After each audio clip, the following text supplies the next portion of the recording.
Hello everyone, and welcome back.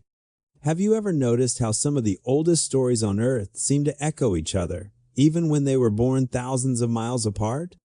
Hey everyone, welcome back, and today, we are stepping into one of the strangest patterns buried deep in human history.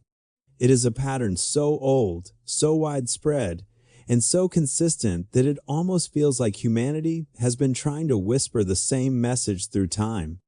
Across continents and millennia, cultures that never met somehow told remarkably similar stories. From the deserts of North Africa to the mountains of China, from the rainforests of the Amazon to the sacred lands of the Aboriginal Australians, people describe mysterious figures who came from the sky. These were not vague spirits or distant symbols. They were portrayed as beings who arrived with purpose, often depicted with glowing heads, unusual shapes, or features that look nothing like ordinary humans. What is even more fascinating is that these stories did not just appear in myths. They showed up in rock art, carved into stone, painted in caves, and passed down through oral traditions that survived the rise and fall of empires. Different languages, different landscapes, different ways of life, yet the same recurring idea. Visitors who descended from above, shared knowledge, guided communities, and eventually disappeared. Now, were these stories literal? Symbolic? Memories shaped by natural events? Or something else entirely? That is the mystery that keeps historians, researchers, and curious minds hooked. Because when so many distant cultures describe the same kind of encounter, it raises a question that refuses to go away. So today, let us follow that thread. Let us explore why ancient people across the world created nearly identical portraits of sky beings, and what this global pattern might really mean for our understanding of the past. If we follow this trail deeper, the next clue comes from some of the world's oldest artworks, paintings, and carvings created long before cities, writing, or organized religion. These early images reveal something unexpected. Figures that do not look human at all. Across the Sahara, in the region of Tassili Niger, ancient artists painted tall beings with rounded heads and smooth helmet-like shapes. Their bodies stretch unnaturally long, their limbs float as if weightless, and some appear to be connected to thin lines trailing behind them, almost like tubes or cords. These scenes sit right beside everyday images of hunters, animals, and family life, making the contrast impossible to ignore. Thousands of kilometers away in northern Australia, the Aboriginal wanjina figures tell a similar story. With large, featureless faces and wide, dark eyes, the wanjina are surrounded by bright halos and flowing outlines that look almost like suits or cloaks. Local communities say these beings came from the clouds, taught laws, shaped the land, and then returned to the sky.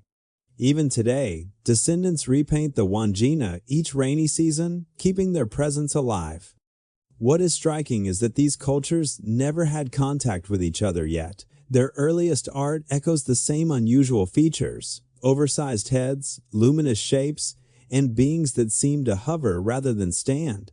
These images were not random. They were drawn carefully, repeatedly, and with visible intention. So, what inspired artists from different continents to portray such similar non-human figures thousands of years ago? Were they symbolic, spiritual, or records of something their communities believed they had truly witnessed? Whatever the answer, these ancient images mark one of the earliest and most mysterious chapters of humanity's shared story. If those ancient images were the first clues, then the stories that surround them deepen the mystery even more. Across cultures separated by oceans, mountains, and thousands of years, there is a shared description of these beings not just appearing, but teaching, guiding, and sometimes even rescuing humanity in moments of crisis.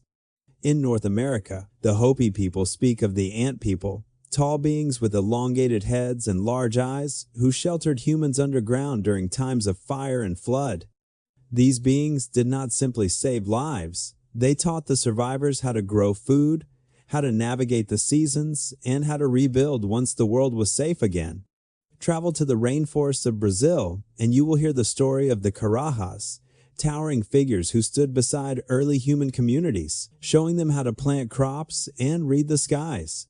Their images remain on cave walls, often drawn with long arms and large heads, surrounded by smaller humans who raise their hands as if in respect or instruction. In the mountains of southern Africa, the Sam Bushmen describe radiant visitors who appeared during severe drought. According to their oral history, these luminous beings offered guidance and knowledge before returning to the heavens. Their cave paintings show figures with rays of light radiating from their bodies as if trying to capture something powerful and otherworldly. Again and again, the pattern repeats. A disaster, a descent from the sky, new knowledge, and a departure. None of these cultures shared a language. None shared trade routes. None had any way to influence one another. Yet their stories nearly overlap, describing beings who acted not as rulers or conquerors, but as teachers.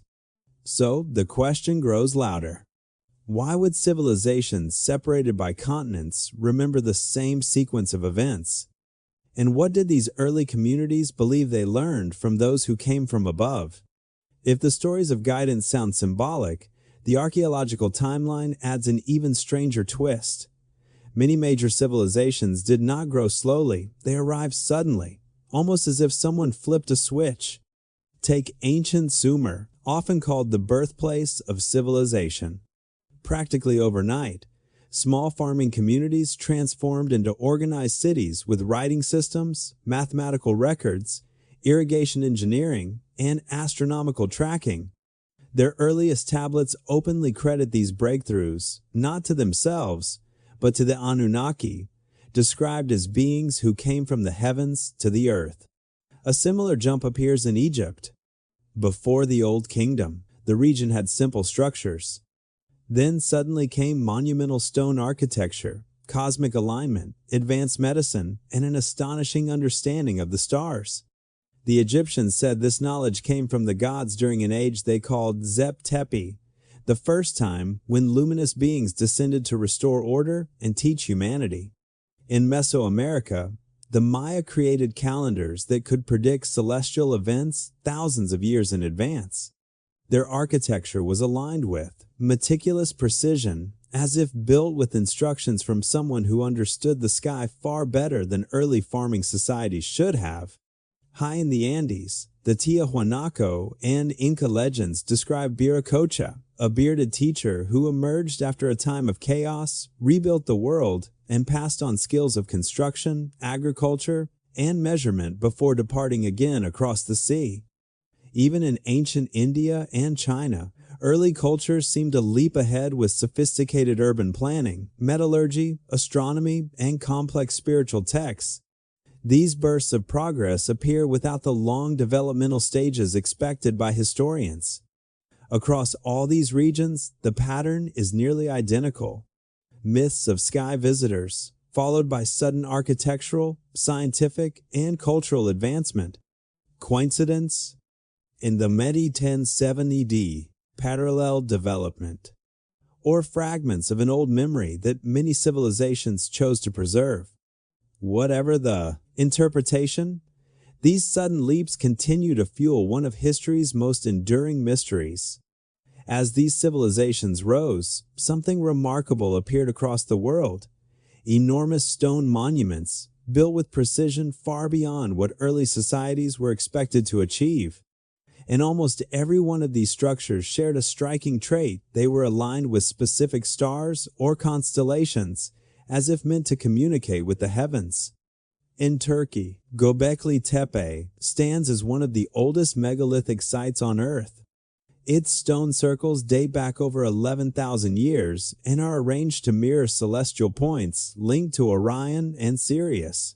This was long before agriculture had even fully emerged, yet the builders carved and positioned massive stones with astonishing accuracy. Move to Mesopotamia, and you find ziggurat step towers rising high into the sky, each level representing a realm of the heavens. Their orientations match important celestial events. To the Sumerians, These were literal mountains of the gods, built to honor or reconnect with beings who descended from above. In Mesoamerica, Teotihuacan was laid out with perfect geometric precision, matching the inner planets and the stars of Orion's belt. Beneath its pyramids lie chambers lined with reflective minerals like mica, suggesting rituals connected to heat, light, or cosmic symbolism. The entire city seems engineered as a cosmic map. High in the Andes, Pumapunku contains stones so precisely cut, interlocking with millimeter accuracy, that even modern engineers struggle to explain how they were shaped with the tools available at the time. Local legends say these structures were inspired directly by sky beings. Even thousands of miles away in Cambodia, Angkor Wat mirrors the constellation Draco and tracks the path of the Milky Way. Its builders described it as a blueprint handed down from the gods. Across all these sites, from the cradle of civilization to remote mountain plateaus, one theme repeats. Monuments built to reflect the heavens, as if honoring something or someone that came from the sky. These structures were not just temples or tombs. They were messages carved in stone, messages pointing upward. As we move forward through, in the ancient world, the images grow even more intriguing. Many civilizations created art that, to modern eyes, looks strikingly similar to machines, suits, or devices long before such technology existed. While mainstream archaeology interprets these as symbolic or religious, the level of detail raises questions that are hard to ignore. In Egypt, carvings in the Temple of Abydos appear to show shapes reminiscent of aircraft, like forms, outlines that resemble helicopters or streamlined vessels. Scholars explain this as overlapping hieroglyphs, but the similarity is striking enough to spark debate. Nearby, the Dendera zodiac reveals a sophisticated understanding of celestial patterns, drawn with precision so detailed that it matches modern astronomical layouts. In Mesoamerica, the famous sarcophagus lid of King Pakal at Palenque shows a figure leaning forward, surrounded by intricate shapes that look like levers, flames, and mechanical components. Archaeologists interpret it as a symbolic descent into the underworld, but its resemblance to a seated operator inside a machine continues to fuel curiosity. In India, ancient texts describe the Vimanas flying chariots, powered by fire and sound. Temple carvings sometimes depict dome-shaped structures emitting flames or energy, as if trying to translate unfamiliar technology into mythic language. Among the Dogon people of Mali, traditional carvings depict amphibious, elongated beings said to have come from a star system modern telescopes only confirmed in the 19th century. In Japan, Dogu figurines from around 2,000 years ago show beings with large goggles, thick suits, and what appear to be joints or seals, features far from typical human proportions. In Scandinavia, Bronze Age petroglyphs reveal discs hovering over humans with beams beneath them, resembling objects descending from above. Across all these cultures, the same motifs reappear. Helmets, lenses, discs, suits, beams of light, and objects that seem to rise or descend. Whether symbolic, spiritual, or literal, these repeated details suggest that ancient artists were struggling to depict something extraordinary, something beyond their own world. ChatGPT da noi. For generations, scholars have tried to explain these similarities through familiar frameworks, symbolism, ritual art, imagination, or psychological patterns shared by early humans. And to be fair, those explanations do make sense on the surface. Ancient societies lived close to nature, relied on the seasons, feared storms, and sought meaning in the sky. It is reasonable to think they would personify natural forces as gods or create powerful imagery to represent dreams, trances, or spiritual beliefs. But the deeper you look, the more these explanations begin to feel incomplete. Symbolism can explain the sun, snakes, rivers, or fertility icons, but it struggles when dozens of cultures separated by oceans depict round helmets, large dark eyes, suit-like bodies, or objects emitting flame and sound. Ritual art can explain ecstatic visions, but not the precise and repeated geometric patterns aligned to star systems. And psychological archetypes can explain universal themes like the hero or the mother, but they do not clarify why distant civilizations portrayed nearly identical, non-human figures with technology like details. Even cultural convergence, the idea that similar environments create similar myths, does not fully account for why these stories follow the same sequence: a descent from the sky, a moment of guidance or instruction, a sudden leap in knowledge, and a final departure back into the heavens. Convergence explains shared fears and hopes. It does not explain matching details that early societies should not have shared at all. Mainstream interpretations also struggle with the timing. Many major civilizations seem to surge forward suddenly, developing writing, urban planning, astronomy, or megalithic engineering without the long experimental stages archaeologists usually expect. The traditional view is that these were cultural breakthroughs, but the speed and precision often look more like memory than invention. So, while symbolic, theories remain valuable. They leave open a lingering question. If these were only myths and metaphors, why did so many cultures imagine the same beings in the same forms, performing the same roles, across thousands of years and thousands of miles? If symbolic and psychological explanations leave gaps, one of the most intriguing alternatives is the idea that humanity once shared the Earth with a highly advanced civilization long before recorded history. According to this theory, a sophisticated culture may have existed before the end of the last ice age, a period when much of the planet looked completely different, with coastlines stretched far beyond today's shores. When the ice age ended around 12,000 years ago, melting glaciers caused massive floods and rapid sea level rise. If an advanced society had lived along these ancient coastlines, much of its infrastructure would now lie underwater, scattered across continental shelves we rarely explore. In this scenario, the survivors of that vanished world might have spread out, carrying fragments of their knowledge with them. As they encountered early hunter-gatherer groups, their skills in agriculture, astronomy, engineering, and navigation would have seemed extraordinary, even divine. These survivors, whether few or many, could have become the teacher beings remembered by cultures across the globe. Their tools might have been misunderstood as sacred objects. Their engineering methods could have inspired the earliest megalithic structures. Their stories and warnings might have evolved into myths about sky gods, floods, and rebirth. This theory helps explain why monumental sites like Göbekli Tepe appear suddenly, with no clear developmental path. It also aligns with legends of catastrophic floods found in Sumerian, Egyptian, Native American, Chinese, Greek, and many other traditions, as if they all remembered the same global event. Critics argue there is no direct physical evidence of such a civilization. But supporters counter that with most ancient coastlines now underwater, we may have explored only a fraction of what once existed.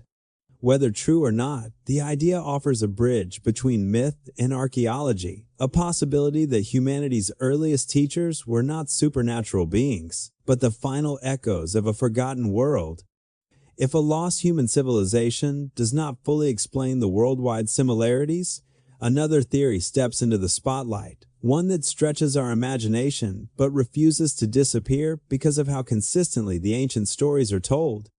This is the idea that the sky beings described across cultures were not human at all, but visitors from somewhere far beyond our world, or even from realms we still do not understand. The extraterrestrial hypothesis suggests that early humans may have witnessed advanced beings arriving in craft or devices that looked nothing like anything they knew. Without a vocabulary for technology, they described what they saw using the only language available to them: gods, shining chariots, thunder from the sky, fire that was not fire, and beings wrapped in radiant garments that protected them. Scenes that look technological to us today might simply be ancient attempts to capture unfamiliar machinery. But there is another perspective too, the interdimensional theory. Instead of beings from distant planets, this idea proposes that ancient humans occasionally encountered entities from parallel realities or different layers of existence. Modern physics does not rule out extra dimensions. Some theories even suggest they could exist right alongside ours, visible only when conditions briefly overlap. If ancient people perceived something slipping through these boundaries during rituals, natural events, or rare atmospheric phenomena, they would naturally interpret it as divine. Both theories share a similar foundation, the possibility that the ancients witnessed something real, something extraordinary, and something beyond ordinary human experience. These encounters, whether physical or perceptual, could explain why distant cultures describe luminous beings descending from above, offering knowledge, and then leaving with promises to return. Neither idea has definitive proof, no spacecraft, no recovered artifacts, no verified encounter. Yet the persistent patterns in myth, art, and architecture challenge us to consider whether ancient humanity experienced something it struggled to understand, recording it the only way it knew how. And whether these visitors came from another world or another layer of reality, the echoes of those encounters still shape the stories we tell today. When you step back and look at all these patterns together, the matching myths, the recurring symbols, the sudden bursts of knowledge, and the colossal monuments aligned with the stars, a single thread seems to weave through them. It is the possibility that ancient cultures, separated by oceans and ages, were all trying to remember the same thing, that humanity's earliest steps into civilization were shaped by encounters with beings they could not fully understand. From the first cave paintings to the rise of the great empires, the story barely changes. People describe the sky opening, luminous figures descending, knowledge being shared, and then an eventual departure that leaves the world forever changed. These beings are remembered as gods, ancestors, teachers, spirits, or travelers, their names shifting from culture to culture, but their characteristics remaining eerily consistent. Mainstream explanations wrestle with this. Symbolism, psychology, and mythic imagination all play important roles in human storytelling, yet none can fully account for why so many cultures portrayed nearly identical non-human figures and described nearly identical events. At some point, the similarities grow too detailed, too specific, and too geographically widespread to dismiss as coincidence. And that is where the final idea comes in. The notion that these stories, regardless of how literally or symbolically they were meant, might represent a shared human memory, a deep, ancient imprint passed down through art, ritual, and spoken tradition. Not a perfect record, not a historical document, but a collective attempt to describe an encounter that shaped the earliest human societies. Whether these beings were misunderstood visitors, remnants of a forgotten civilization, or symbolic reflections of humanity's awe of the cosmos, their presence continues to echo across continents.